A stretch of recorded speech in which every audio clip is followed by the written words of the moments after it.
And what I'm going to do is I'm going to start by being absolutely irreverent. When we were reciting the Pledge of Allegiance today, and as you know, I'm British, so that kind of presents me with a moment of frisson, and I think, oh my God, I'm pledging allegiance to another nation. Because I've lived here for a really long time, right?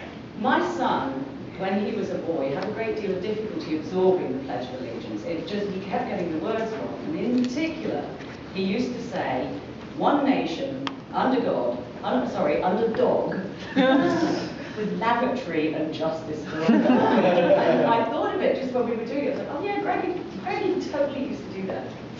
So today, I'm going to tell you a story, another story. There was a tourist in San Francisco, and as you know, most stories about San Francisco have to involve two locations. There's Chinatown and there's Fisherman's Wharf. And this is a double whammy because it has both. So this tourist, shorts and sandals, got his camera around his neck, the whole bit.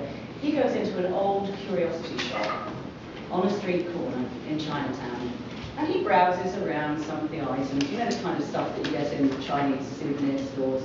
There'll be like jade dragons and strings of beads and many-coloured chopsticks and all of that stuff. He picks up a few items to take home to his family, takes them up to the counter to make his purchases.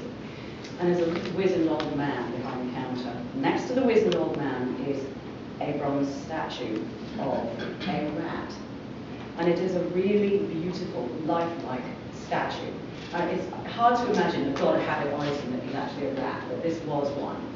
And so the guy says to the old man, how much for the rat statue? And the old man says, $5 for the rat and $500 for the story behind the rat. The tourist says, well, $500 outside my budget, but I'll take the rat, so $5 on my bill. He pays, walks out of the store, he's carrying this bronze rat under his arm.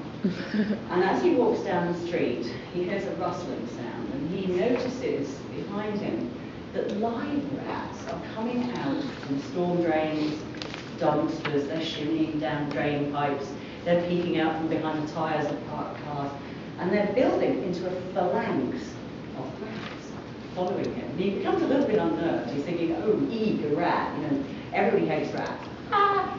And so he starts to run, and he starts to run down towards Fisherman's Wharf. Because it's downhill and that's easy to build up speed, right? He gets to Fisherman's Wharf, he's right at the edge of the ocean, Pacific, sea lines over there, something like that. And there's a lamppost beside him, and he thinks, my only escape is I'm going to climb up this lamppost. So he leaps up the lamppost, he's hanging on, and the rat statue becomes too heavy for him, and he drops it, and it falls into the sea, splash. And all the rats pour past the lamppost, pour past the tourists, and they just dive into the ocean like lemmings until they're all gone. No rats. Wow, they followed the statue into the sea. That's wonderful. What great pest control, right? So he goes back up to the store, and he walks in, and the old man says, ah, you have come for the story behind the statue. And the tourist says, I'm still not interested in the story, but I want to know, do you have a bronze attorney? And I'm so glad you all laughed. It's quite a lame joke, but I have to admit, when you're trying to choose a joke to tell in front of a diverse audience, you don't have a hell of a lot of material. So I thought, I've got to pick something inoffensive. And if there are any lawyers in the room or spouses, I apologise. The reason why I did that, it probably seems awfully surreal, but this is the first time in my life that I have told a joke to an audience. And even better, it's the first time I've made a whole audience and people laugh right when I want them to laugh. Of course, at the punchline.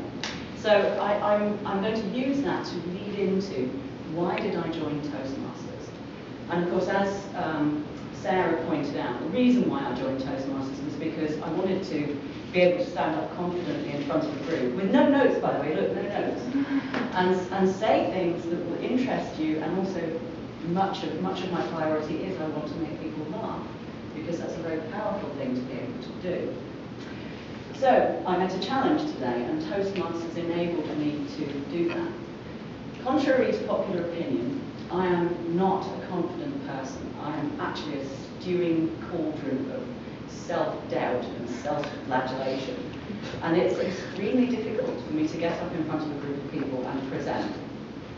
I'm always very, very nervous whenever I do it. And again, Toastmasters has helped me to overcome that jittery lack of confidence that permeates all of my thinking. So I discussed my speech last night with my son. And my son is an 11th grader, and he's a very incisive thinker, and he's darn cheeky. And he said to me, "Mum, what's your thesis statement?" And I said, "I don't actually have one." And he said, "Well, you can't make a speech without a thesis statement." So I said, "Okay, this is my thesis statement. There is only one reason for joining Toastmasters, in fact, at root, and that is essentially the selfish reason." Now, we've all met those people who are like totally selfish, and it's all about them, you know, me. Enough of me talking about me, let's hear you talk about me, you know, all that. We've all met people like that, right? Well, in fact, we are all that person. We are all about ourselves. It is all about you. It's okay for it to be all about you. And Toastmasters is all about you. It is all about making you a better communicator. So what I said to my boy was, I'm supposed to appeal to people's noble motives. The objective of my speech project, which is, by the way, in this book for any guests, this is the Competent Communicator Manual. And the information about this speech tells me that I have to appeal to the audience's noble motives. And I thought, well, I'm sorry, folks, but there are not really noble motives for joining Toastmasters, but there are good, solid self-development motives, and that is different. So I don't mean to accuse everyone in the room of being an egotist or anything like that, but we do it because we want to improve our own selves. The reason why is basically communication. It all comes down to communication. Communication is how we achieve absolutely everything in our lives.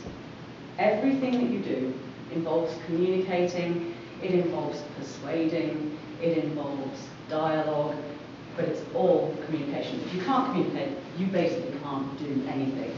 And if you communicate poorly, you will achieve at a lower level than you might if you communicated well.